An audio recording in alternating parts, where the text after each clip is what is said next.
Good morning, 10th class English medium students. Most welcome in this video. Previous video, we were reading atomic size, type of atomic radius, covalent and van der Waals. Then we are doing atomic radius, covalent and van der Waals radius. Van der Waals radius always is greater than covalent radius. And then metallic radius, यहाँ तक आपका topic complete हो गया था बेटा. Then last video in this chapter, metallic, non-metallic properties. Then today we will read, लिखेगा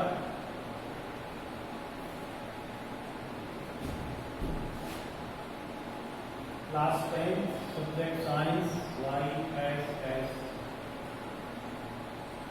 class. Topic metallic properties. Metals कहते हैं धातुओं को. इन्हें धातुओं की उदाहरण क्या है? क्लास 9 के अंदर आपने सीखा होगा मेटालिक प्रॉपर्टीज की वाली.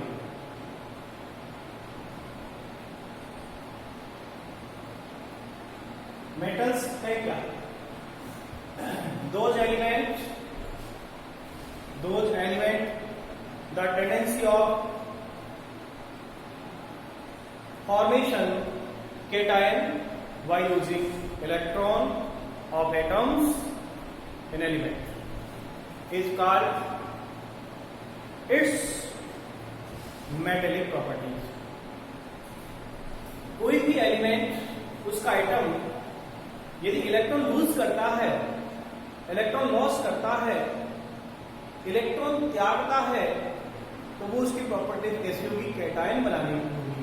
और जब भी कैटायन का निर्माण हो, कैटायन मीन्स पॉजिटिव चार्ज, धनावेश, पॉजिटिव आयन, तो हम ये कह सकते हैं कि the formation of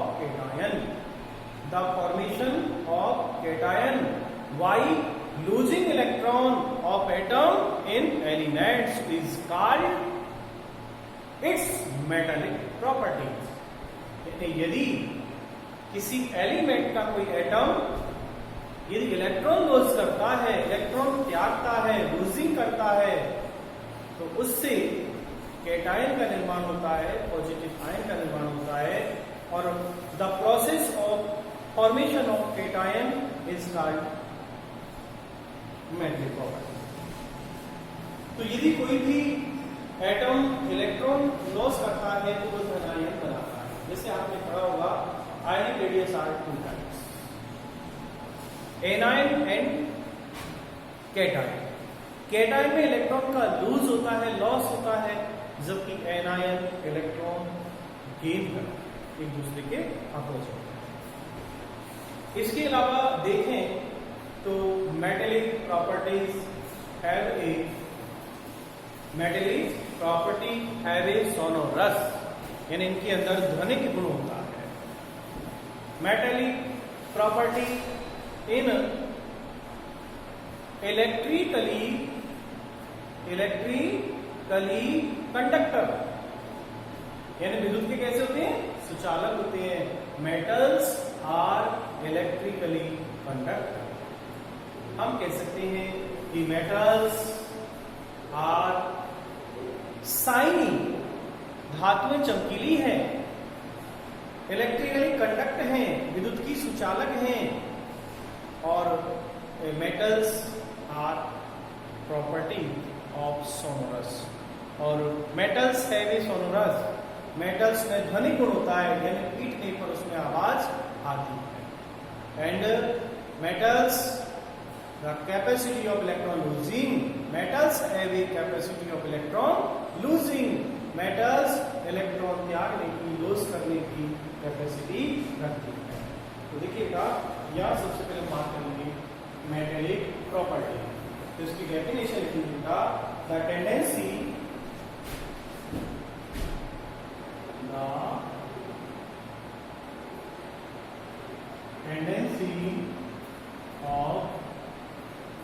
forming cation by losing electron. The tendency of forming cation by losing electron from an atom. From an atom of elements. देखिए ये कोई एलिमेंट है, उस एलिमेंट का परमाणु, और परमाणु क्या कर रहा है, इलेक्ट्रॉन लूज कर रहा है एलिमेंट, इट्स कॉल्ड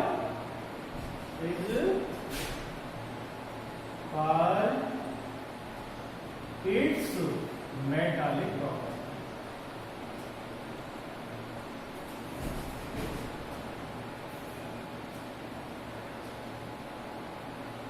ठीक है, यानी ऐसी प्रक्रिया जिसमें किसी एलिमेंट का एटम इलेक्ट्रॉन को लॉस करता है, तो वो जो प्रोसेस है वो कहलाएगी मेटालिक प्रॉपर्टी, धात्विक गुण कहलाएगी, धात्विक प्रवृत्ति कहलाएगी।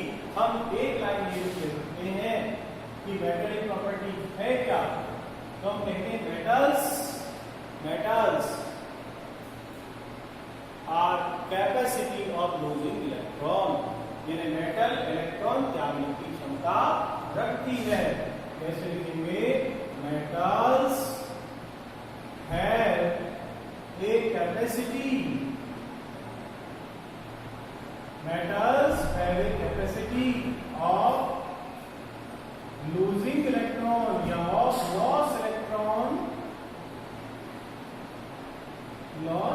electron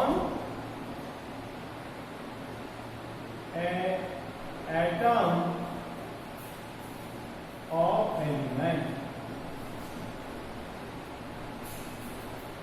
ठीक, हम कह सकते हैं यानी मेटल्स इलेक्ट्रॉन डोनेट करने की या लॉस करने की कैपेसिटी रखती है। मैं ये भी कह सकता हूं metals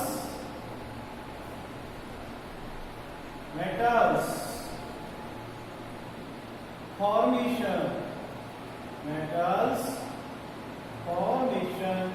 of cation, metals formation of cation by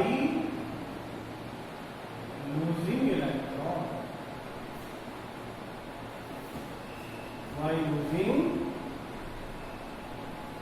electron, किसी भी तरह हम इसकी डिफाइन को कर सकते हैं। यदि हम कहें तो मेटल्स जो प्रॉपर्टी है वो इलेक्ट्रॉन लॉस करते हैं। इसके अलावा हम कहेंगे मेटल्स के अंदर ये इलेक्ट्रॉन इलेक्ट्रिकली कंडक्टर होते हैं।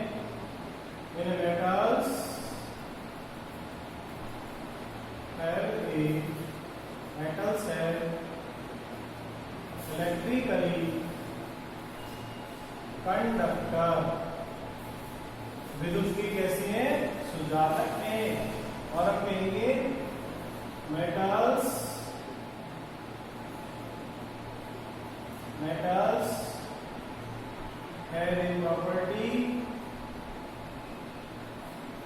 have a property of sonorous। Sonorous का मतलब होता है पीटने पर आवाज आती है। मेटल्स आर शाइनी,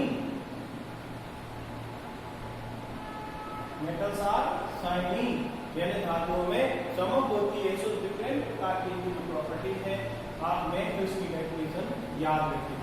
अब मेटल्स कौन सी, example sodium, potassium, calcium, magnesium,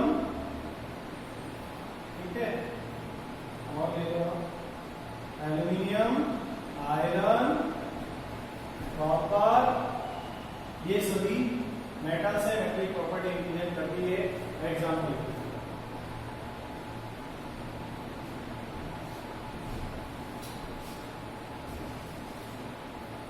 तो all metals all metals formation of cation by using electron.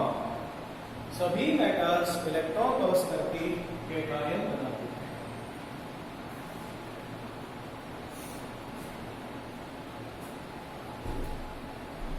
Example देखना. अब इन सभी में क्या है, इलेक्ट्रॉन लॉस करने का गुण है. इनकी आउटर मोस्ट शेल के अंदर जितने भी इलेक्ट्रॉन होंगे आसानी से लॉस कर देते हैं. जिसके लिए यानी a requirement the amount of energy required, the amount of energy required यानी ऊर्जा की आवश्यकता है. के लिए the outermost shell electron losing, electron lose करने के लिए एनर्जी रिक्वायर्ड है, उसे कहते हैं ionization enthalpy.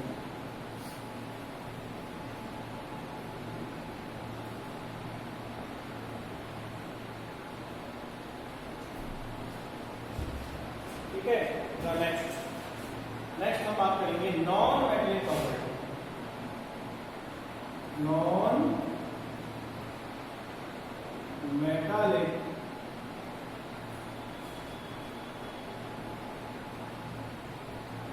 Property. Non metallic property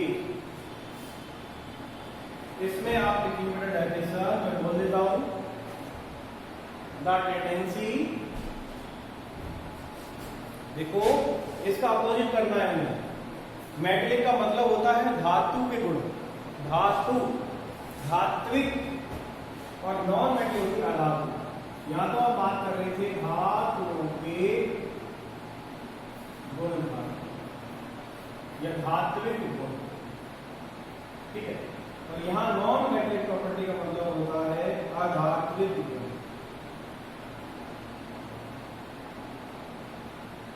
तो इसमें कहूंगा बेटा मैं the tendency of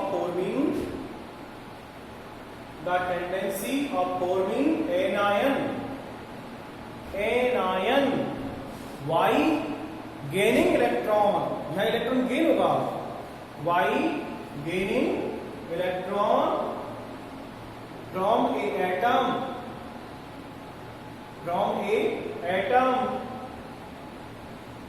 of element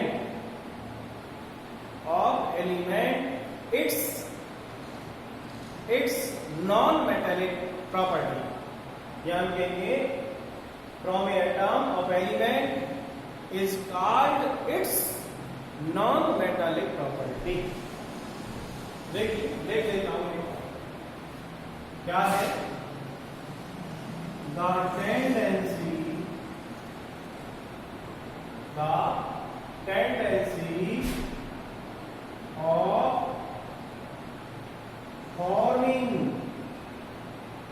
The tendency of forming anion. यह एनायन बन रहा है आपके anion. From forming anion by gaining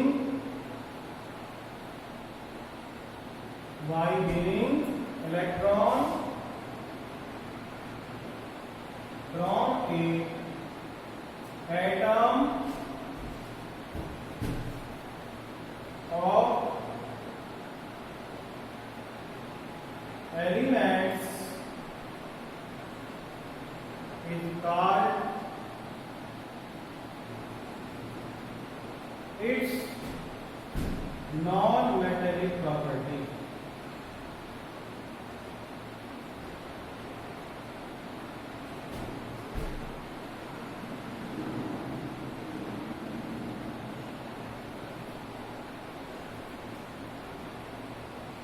non-metallic property. तो देखिए यहां मैं ये कह रहा हूं the tendency of forming A9. जब एनाइन बनता है, एनाइन मींस होता है negative ion. The tendency of forming A9, जब एनाइन का निर्माण होता है बाय गेनिंग इलेक्ट्रॉन गेट करके, इलेक्ट्रॉन प्राप्त करके from a atom of element, किसी तत्व के परमाणु द्वारा, is called it's non-metallic property, जिसे आधात्मिक गुण कहते हैं. तो यहां पर यदि हम देखें opposite property of metallic property, जो मेटेलिक प्रॉपर्टी है उसके अपोजिट प्रॉपर्टी सब नॉन मेटेलिक प्रॉपर्टी होती है। अब देखिए ये तो बात होगी। अब यदि मैं बात करूं यहां पर मेटेलिक जो प्रॉपर्टी है, ये मॉडर्न पीरियोडिक टेबल के अंदर देखें तो group number 1 and 2, group number 1 के जो एलिमेंट्स हैं एटम्स है वो इजीली इलेक्ट्रॉन लूजिंग कर देते हैं। तो हम यदि एग्जांपल कहें मेटेलिक प्रॉपर्टीज की तो हम कहेंगे group number 1 and 2 easily electron losing by atom of element, ठीक है। और नॉन मेटेलिक में हम कहेंगे non metallic group number 17, group number 17 easily electron gaining by atom of element। देखिए इसमें भी एग्जांपल लिख लें कुछ। इसमें हाइड्रोजन एलिमेंट है क्लोरीन, ब्रोमीन, आयोडीन, ये सब क्या है नॉन मेटेलिक प्रॉपर्टी है। तो यहाँ मेटेलिक प्रॉपर्टी के एग्जांपल यदि मैंने हम तो कहेंगे group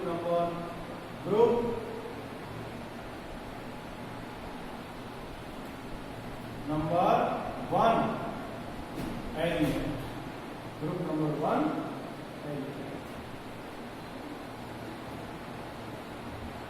element are totally represent metallic property. Group number 1 के जो एलिमेंट है वो सभी मेटेलिक प्रॉपर्टी दर्शाते हैं। सबसे अधिक मेटेलिक प्रॉपर्टी ग्रुप नंबर 1 की होती है, ठीक है। Group number 1 element represent maximum metallic property. Then non metallic property example group number 17, group 17 halogen element, halogen elements represent non metallic property. Group number 1 के एलिमेंट मेटेलिक होते हैं, group number 17 के non metallic होती है। इनकी valency positive होती है, इनकी वैलेंसी नेगेटिव होती है, ठीक है। तो इस वीडियो के अंदर मैंने जो लास्ट टॉपिक था उसको समझाने का प्रयास किया। देन लास्ट अब हम कुछ बात कर लेंगे जैसे आपने पढ़ रखा है पेरियोडिटी ऑफ प्रॉपर्टी, ठीक है।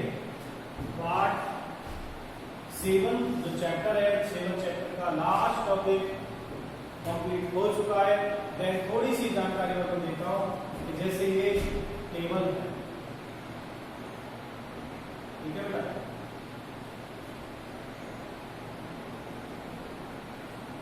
हाँ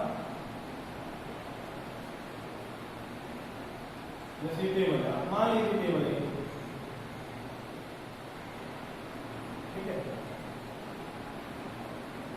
तो मैं ये कहना चाह रहा हूं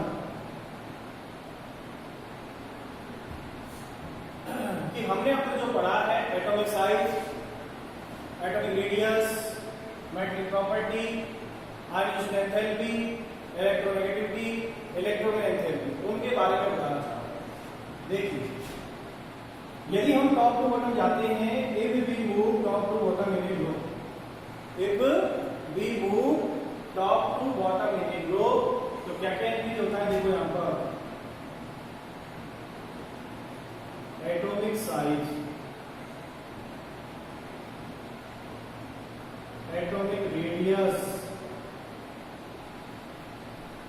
मेटालिक प्रॉपर्टी,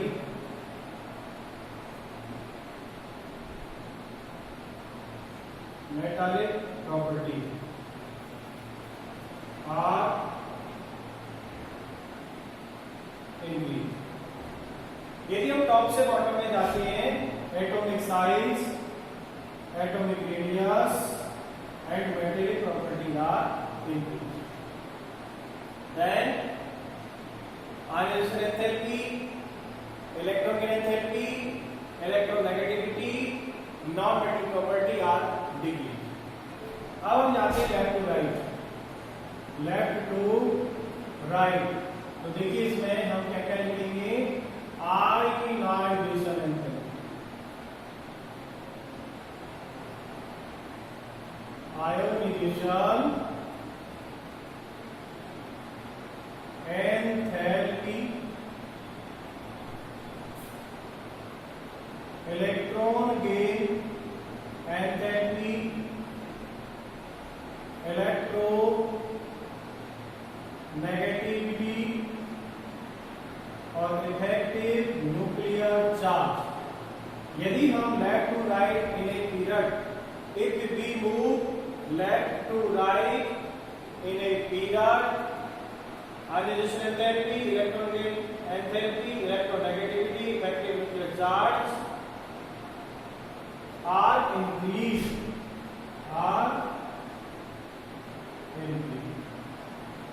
ठीक है। देन नॉट मैटेरियल प्रॉपर्टी भी इंक्रीज होती है, ठीक है। यहाँ तो इन सब के बारे में मैं आपको बताना चाह रहा था कि इन सब के बारे में बता पहले चुका, लेकिन यदि किसी के कुछ समझ में नहीं आए हो, अंडरस्टैंडिंग में कुछ परिवर्तन हो, तो वो यहाँ एक बार और समझ सकता है कि जो भी हमने डेफिनेशन पढ़ी उस डेफिनेशन को हम यहाँ पर क्लियर कर सकते हैं। अब यदि टॉप टू बॉटम इधर जाओ, चाहे टॉप टू बॉटम इधर जाओ, परिवर्तन यही होगा कि जैसे हम टॉप टू बॉटम जाते हैं एटॉमिक साइज बढ़ता है, एटॉमिक रेडियस भी इंक्रीज होती है, मेटलिक प्रॉपर्टी भी इंक्रीज होती है। लेकिन जब ये इंक्रीज हुई तो और बाकी जो वैल्यू है वो डिक्रीज होगी। ये जब हम atomic size, atomic radius, metallic property top to bottom increase होती है, तो बाकी जो ये वैल्यू है ये टॉप टू बॉटम डिक्रीज होगी। अब देखिए इधर आ left to right, if we move left to right in a period, तो ionisation enthalpy, electron gain enthalpy, electronegativity, electronegative charge ये इंक्रीज होते हैं ना, तो बाकी जो प्रॉपर्टी है वो यहाँ पर डिक्रीज होगा। यदि हम लेफ्ट टू राइट मूव करेंगे, atomic size, atomic radius, metallic property are decrease. ये हमें समझने वाली बात है कि यदि हम एक उधर पर समझ सकते हैं इसको, तो उसका अपोजिट, जैसे ये यदि इंक्रीज होती है तो ये टॉप टू बॉटम डिक्रीज होगी, यदि ये लेफ्ट टू राइट इंक्रीज होती है तो ये डिक्रीज होगी। ये समझने वाली बात है। इस तरह देखिए चैप्टर नंबर जो लास्ट 7 है, इसका लास्ट वीडियो है ये, और इसको ठीक तरह से पढ़ना।